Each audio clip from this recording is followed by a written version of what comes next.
영화 컨택트는 2016년도 영화입니다.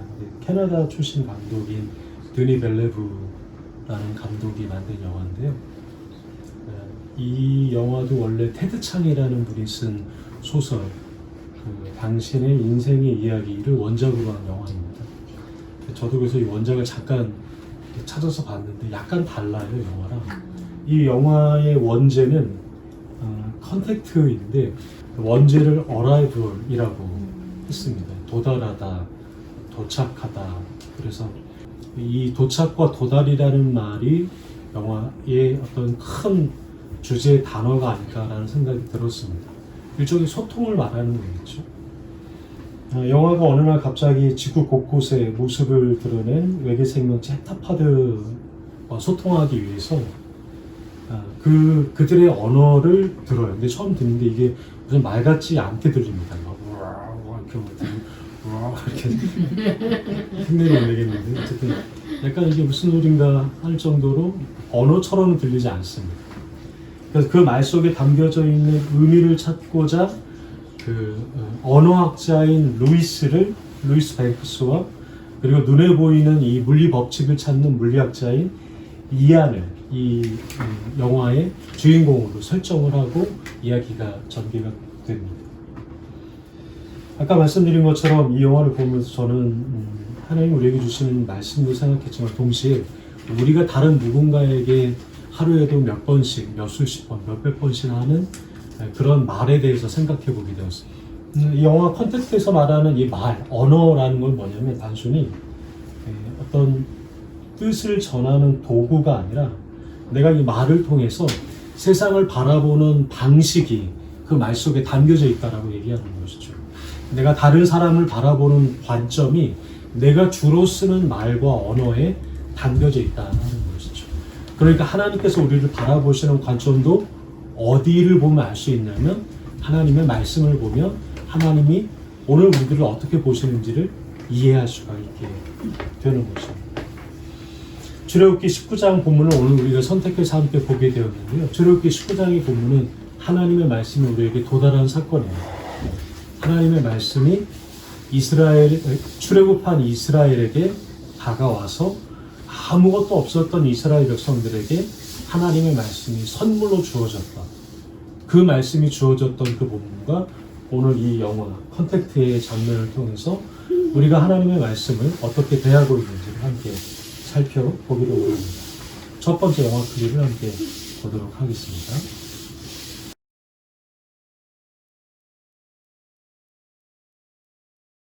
갑자기 하늘에서 정체 모를 어떤 비행체들이 지상에 내려왔습니다. 근데 전 세계 12개 지역에 출몰을 합니다. 사람들이 막 되게 혼란스러워하고 이 어떤 지구의 마지막인가? 사람들이 이래서 세계 각국의 비상사태가 선포가 되죠. 학교의 문은 닫고 사람들은 막 뒤숭숭한 이 상황 가운데 공포 혼란이 가득하게 됩니다. 미군이 언어학자 루이스와 그리고 또 물리학자 이안을 불러서 도대체 이들이 말하고 있는 언어가 어떤 의미인지를 탐구하고 연구하게 됩니다. 근데 이 녹음된 소리만으로는 도저히 알 수가 없는 거예요. 왜냐하면 이 말이라는 것은 어떤 것이든 단순히 어떤 소리를 해독하는 책상 위에서만 일어나는 작업이 아니라 실제로 그 말을 하는 대상과 마주하고 얼굴을 보고 이야기를 나누면서 전해지는 어떠한 그러한 이 과정이기 때문입니다. 루이스는 그래서 직접 그들을 만나러 가죠. 근데 그곳에서 그녀는 또 다른 동반자인 그 이안 도널리라는 물리학자를 만나게 됩니다. 이안이 루이스가 쓴 저서의 한 구절을 인용하는 장면이 영화에 등장하는데요. 이렇게 얘기합니다. 언어는 문명의 기반이고 사람들을 한데 묶어주는 접착체 역할을 하며 갈등이 생길 때 가장 먼저 꺼내드는 무기입니다. 이런 이야기를 하게 되죠. 말이라는 것이, 언어라는 것이 그러한 기능을 가지고 있다라는 이야기를 하고 있습니다. 저는 이 부분을 보면서 이 부분이 짧은 문장이긴 하지만 영화 전체를 담아주는 어떤 결론적인 이 부분이지 않을까라는 생각을 좀 하게 됐어요. 언어는 단순히 정보를 주고받는 도구가 아니죠. 그러니까 말을 통해서 우리는 사람과 사람이 서로가 연결이 되는 경험을 하게 됩니다. 근데 또 반대로 이 말 때문에 사람과 사람이 갈라지는 경험도 하게 되는 것이죠. 그러니까 한마디의 말이 사람들을 또 공동체를 세울 수도 있고 무너뜨릴 수도 있다라는 것입니다. 그래서 영어는 먼저 언어란 무엇인가 라는 질문을 우리에게 던지면서 시작을 하고 있는 것 같습니다. 단순한 소리나 문자가 아니라 그거는 내가 상대를 이해하고 세상을 바라보는 방식이다라고 영어는 이야기하면서 시작을 하고 있습니다. 그러니까 내가 하고 있는 말과 내가 쓰고 있는 언어의 중요성이 얼마나 이게 막대한지를 이 영화는 우리에게 가르쳐주고 있는 것이죠. 영화 속 이 두 박사에게 있는 미션이 무엇이냐면 도대체 정체불명의 미상의 신원 공동체가 저들이 어디서 왔으며 그리고 도대체 그들이 무엇을 원하는가를 발견하는 것이 그들의 미션이었습니다. 언어학자인 루이스는 그들이 건네는 낯선 언어와 그 소리 속으로 다가가기 위해서 그들이 건네는 언어를 다 녹음하고 그리고 그 안에서 과연 어떠한 법칙이 있는지를 아주 치밀하게 연구를 하게 됩니다. 혹 그것이 정말 무기와 같이 자신들을 괴롭히는 것일 수도 있고 혹은 그것이 우리를 돕는 도구일 수도 있지만 언어학자인 이 주인공은 그 말을 신중하게 다가가고 접근하게 되는 것이죠. 우리 두 번째 영상을 함께 보도록 하겠습니다.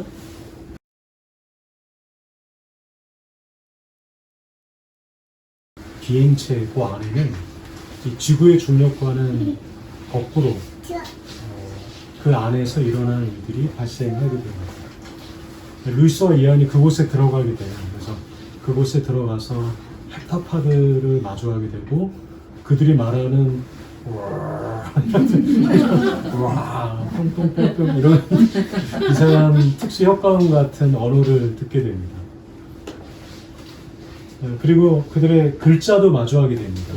방금 영어에서 보였지만 양손으로 글씨를 쓰는 것을 상상해 보면 이해하기가 좀 쉽다라는 것이죠.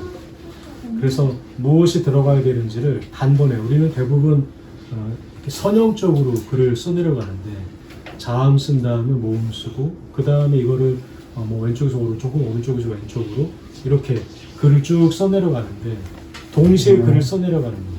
마치 여기 영화 주인공에 보면 이 뱅크스의 루이스의 딸이 있는데 딸의 이름이 한나예요.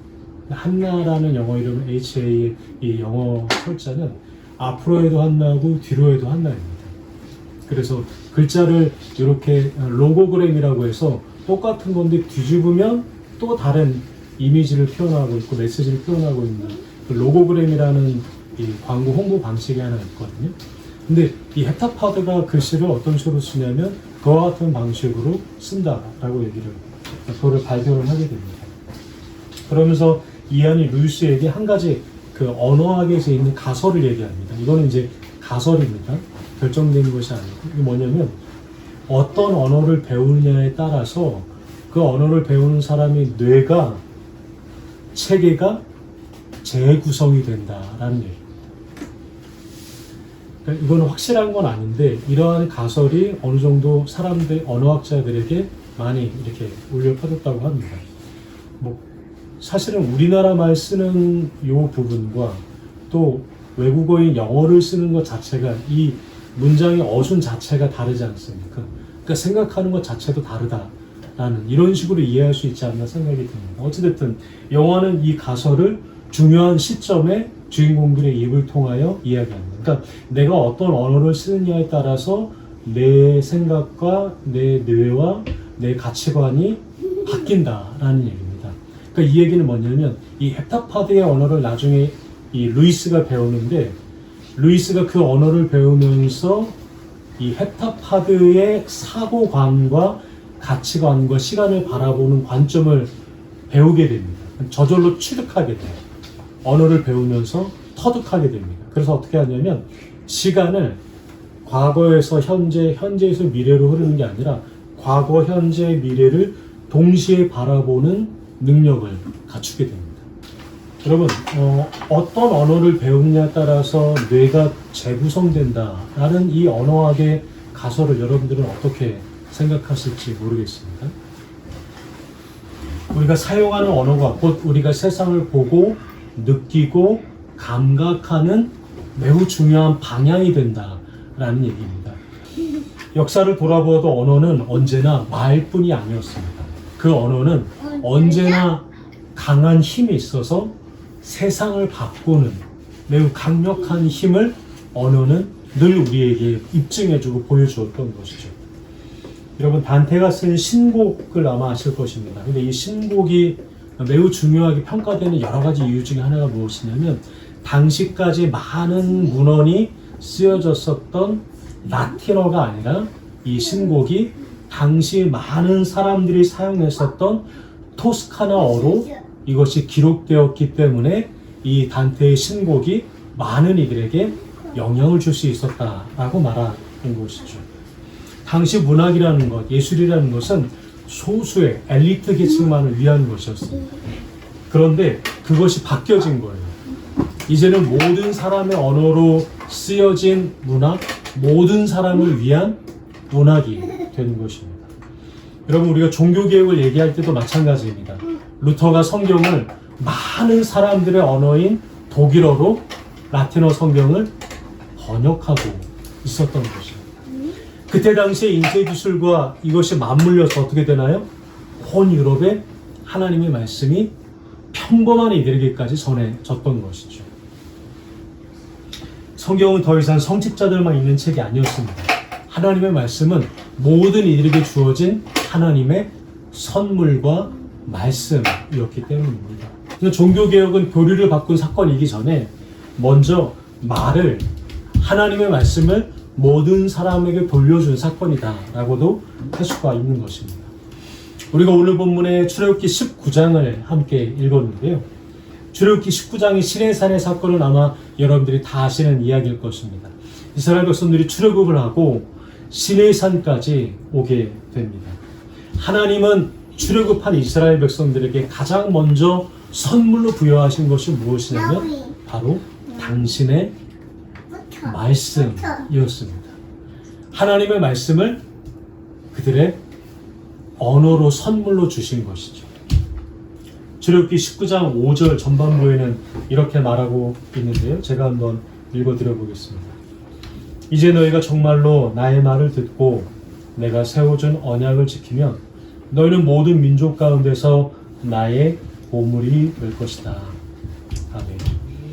여러분, 이 말씀은 우리가 듣기에는 지극히 당연한 말씀처럼 들리지만 그러나 우리가 그 시대로 돌아간다면 우리는 이 말씀이 굉장히 놀라운 말씀이다라는 것을 알 수가 있을 것입니다.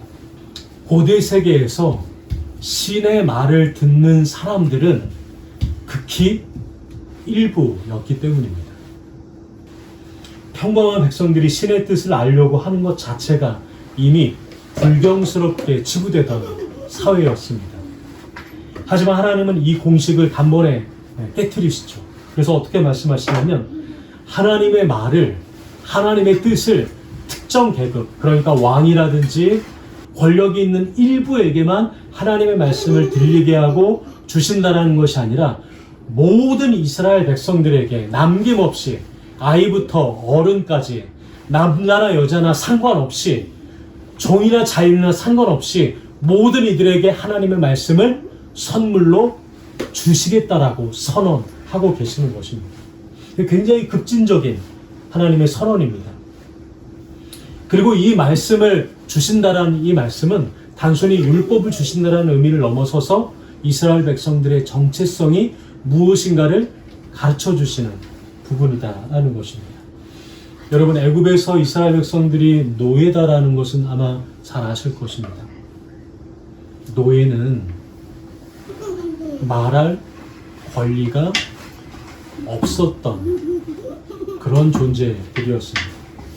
주인이 노예에게 너는 어떻게 생각하느냐, 내가 이렇게 너를 시키려고 하는데 너는 어떻게 생각하느냐 라고 묻지 않았습니다. 노예는 그냥 복종하는 존재였던 것이죠. 주인이 뭐라고 하든 그거에 복종하는 존재가 노예였고 이스라엘이었습니다. 히브리 민족이 그러했습니다. 그런데 여러분, 지금 하나님께서 이스라엘을 다르게 대하기 시작하시는 것입니다. 너는 어떻게 하겠느냐 라고 이스라엘의 선택을 묻고 계시는 것입니다.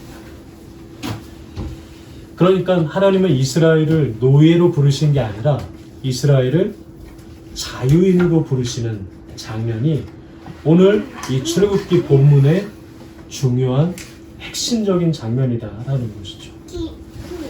이스라엘이 하나님의 초청에 7절에 이와 같이 이야기합니다. 주님께서 명하신 모든 말씀을 우리는 받들어 지키겠습니다. 노예는 명령만 듣지만 하나님은 하나님의 백성을 노예처럼 여기지 않아 주셨습니다.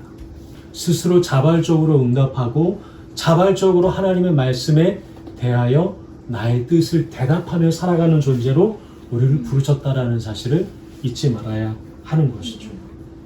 영화 속 루이스 박사가 헥타파드의 언어를 배움으로써 미래를 다르게 바라보게 되었듯 하나님은 이스라엘에게 하나님의 말씀을 주셨고 그 하나님의 말씀은 이스라엘 백성들 스스로의 삶을 다르게 살아가야 된다는 것을 깨닫게 하셨던 것입니다. 오랜 노예의 관성으로 세상을 보던 자들이 이제 자유인으로 하나님의 말씀을 선물로 부여받은 장면이 오늘 본문의 이 이스라엘 백성들의 모습이었던 것입니다.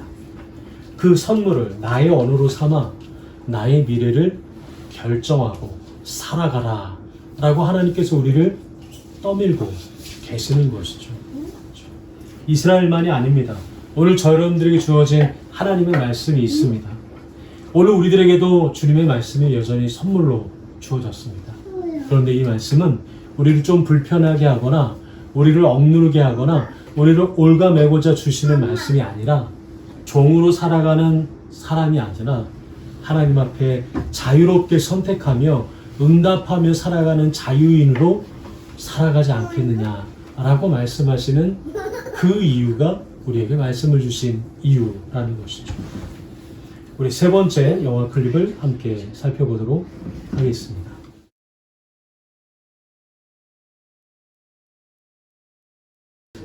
사람들이 점차 더 두려움 가운데 빠지게 됩니다. 그래서 그 각 나라가 하나둘씩 그 외계인들과의 대화를 포기하게 돼요. 그래서 적대적으로 바뀌게 됩니다. 서로 공유하던 정보도 서로 끊게 되죠. 결국 전 세계 12곳 중에 9곳이 협력을 포기하고 전쟁을 준비하기 시작합니다. 저는 개인적으로 이 부분이 되게 좀 흥미로운 장면이었어요. 왜냐하면 두려움이라는 것이 일어나고 나서부터 사람들이 전쟁을 막 준비하기 시작하기 때문에 그러니까 두려움은 언제나 이 단절을 가져오게 됩니다. 두려움이 이미 우리에게 있으면 그 사람과 그 대상과 관계를 끊어버리게 되기 때문입니다. 말을 멈추고 귀를 닫고 마음을 닫게 한다는 점, 그것이 바로 두려움이 우리에게 가져다주는 결과인 것이죠. 루이스는 그런 두려움을 가진 사람들과는 좀 다른 모습을 취합니다. 다시 헥타파드를 찾아가요. 그래서 그들의 언어를 이해하게 되는 장면에 이르게 됩니다. 영화가 이 순간 루이스 박사가 새로운 언어를 배우자 좀 새로운 세계가 열렸다라고 표현을 합니다. 그래서 그들의 어떤 시간관, 또 그들의 어떤 시간을 꿰뚫어서 보는 이런 능력이 루이스 박사에게 이렇게 주어진다라고 이야기를 영화는 표현을 하는 것이죠. 헥타파드의 언어를 익힌 루이스가 더 이상 시간을 이렇게 과거에서 미래로 이렇게 흘러만 가는 것으로 보는 게 아니라 미래와 과거와 현재를 동시에 보기 때문에 미래에 어떤 일이 일어날지를 알면서도 내가 지금 이 선택을 할 수 있는지에 대한 고민을 하게 돼요. 과거와 현재와 미래를 하나의 큰 그림처럼 바라보게 되는 것이죠. 언어가 바뀌자 세상을 바라보는 시야가 바뀌었다라고 이 영화는 이야기하고 있는 것입니다.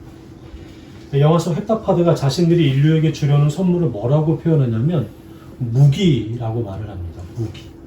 그러니까 이 무기라는 말 때문에 오해를 사람들이 하게 하는 거예요. 이 무기라는 거는 전쟁 때 사용하는 것이기 때문에 이들이 우리를 공격하기 위한 의도 아니겠느냐, 이런 의도로 두려움을 갖게 되는 것이죠. 하지만 루이스는 그것이 파괴하는 무기가 아니라 사람들을 도와주는 도구라는 사실을 발견합니다. 그래서 무기라는 말의 의미가 도구라는 것을 영화상에서 발견하게 됩니다. 근데 이 무기가 구체적으로 어떤 거냐? 영화에서는 바로 이것이 말이다라고 말을 합니다. 언어다라고 말을 합니다. 출애굽기 19장 하나님께서 시내 산에서 이스라엘에게 주신 말씀도 오늘 우리에게 우리를 억누르거나 우리를 율법으로 올가매려고 주시는 말씀이 아닙니다. 바로 이것은 우리의 도구인 것이죠. 우리에게 도움이 되고 우리의 삶의 세상의 관점을 바라보게 하는 하나님의 말씀이 되는 것입니다. 생각해보면 오늘 우리들은 다양한 말과 언어를 배우게 됩니다. 그리고 그 말과 언어를 우리는 세상에서 사용하면서 살아가고 있죠. 경쟁의 말, 또 성공의 말, 비교의 말, 여러 가지 불안과 세상의 언어들을 우리가 원하든 원하지 않든 그러한 말과 언어를 우리가 스스로 흡수하고 받아들이며 살아가고 있는 것이죠. 근데 그러한 세상의 말과 언어 속에서 그냥 오래 잠겨서 살다 보면 어떻게 되냐면 그 세상의 말과 같은 관점으로 내 삶을 바라보고 다른 이들을 바라보고 세상을 바라보게 된다라는 것입니다. 그러니까 그 세상의 말을 닮아가는 것처럼 살아가는 것이죠. 그리고 그 말과 세상의 말과 언어에 얽혀서 살아가는 것은 또 다른 의미에서 보면 이스라엘 백성들이 애굽에서 종살이를 하며 지내왔던 것처럼 우리가 역시 세상에서 종살이하며 지내는 것과 같을 때가 있다라는 것입니다. 그래서 다른 사람들의 기준이 나의 기준이 되는 거예요. 세상의 말이 나의 기준이 되는 그러한 또 다른 세상의 종으로서 노예로서 살아갈 때가 많이 있게 되는 것입니다. 그래서 하나님의 사람은 오늘 우리에게 주시는 하나님의 말씀에 따라서 선택하며 응답하며 살아가는 이들입니다. 하나님의 말씀을 따라 살아가는 이들은 하나님의 시선으로 세상을 바라보며 살아가는 존재들인 것이죠. 우리 네 번째 영화 클립을 함께 보도록 하겠습니다.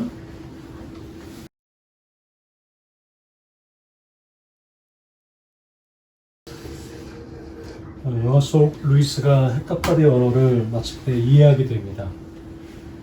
그 언어를 이해하지 시간을 바라보는 방식이 좀 달라지는데요. 미래는 더 이상 알 수 없는 영역이 아니었던 것이죠. 사랑하는 딸이 태어날 것, 또 그 아이가 어린 나이에 세상을 떠날 것, 그리고 그 일로 인해서 자신의 가정이 결국은 이렇게 무너질 것도 다 알게 됩니다. 근데 그럼에도 그녀는 그것을 알고 있음에도 그 삶을 다시 선택하게 돼요.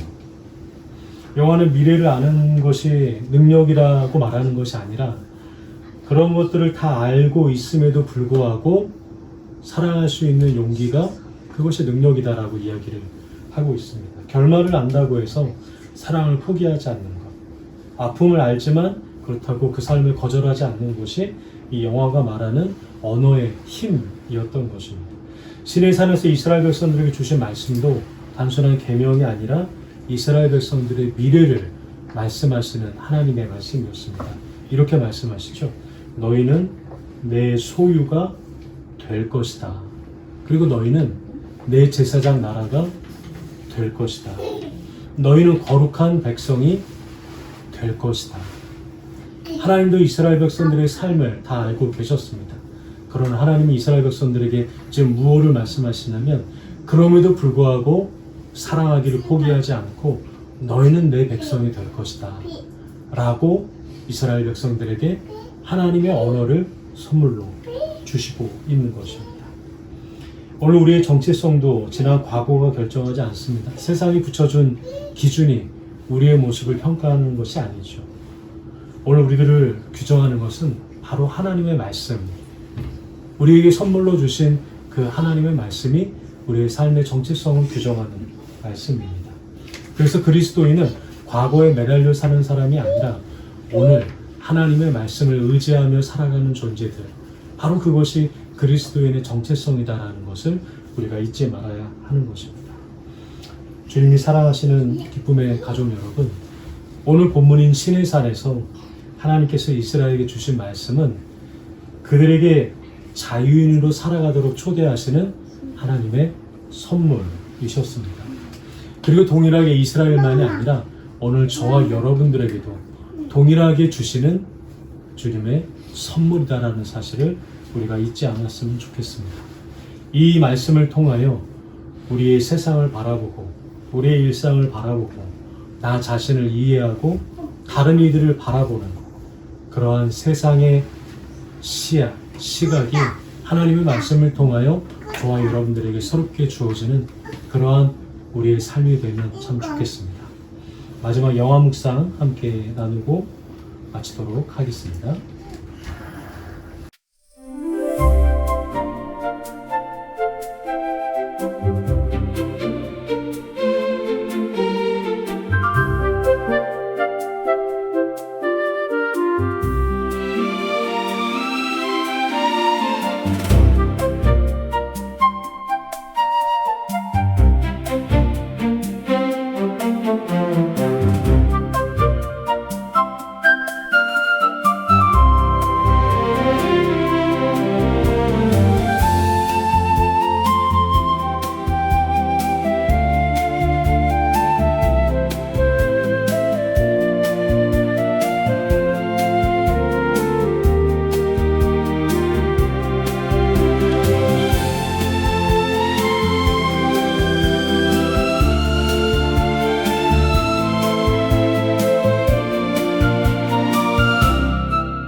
주님, 오늘도 우리는 수많은 말과 언어 속에서 살아갑니다. 주님의 말씀을 듣게 하시고 하나님 나라의 언어를 배워가게 하소서. 애굽의 말이 아니라 시내산의 말씀으로 이스라엘을 새롭게 하셨다 하나님. 우리의 생각과 삶도 매일 주님의 말씀으로 새롭게 하소서. 과거의 실패와 세상의 평가가 우리들의 정체성을 결정하지 않게 하시고 주님께서 들려주시는 그 약속의 말씀이 우리의 삶을 이끌게 하소서. 아직 이루어지지 않은 하나님 나라를 먼저 보게 하시고 오늘 우리의 삶 속에서 그 나라를 먼저 살게 하소서. 주님, 당신의 말을 선물로 받았으니 그 말씀을 살아내는 우리가 되게 하소서. 예수님의 이름으로 기도드립니다. 아멘.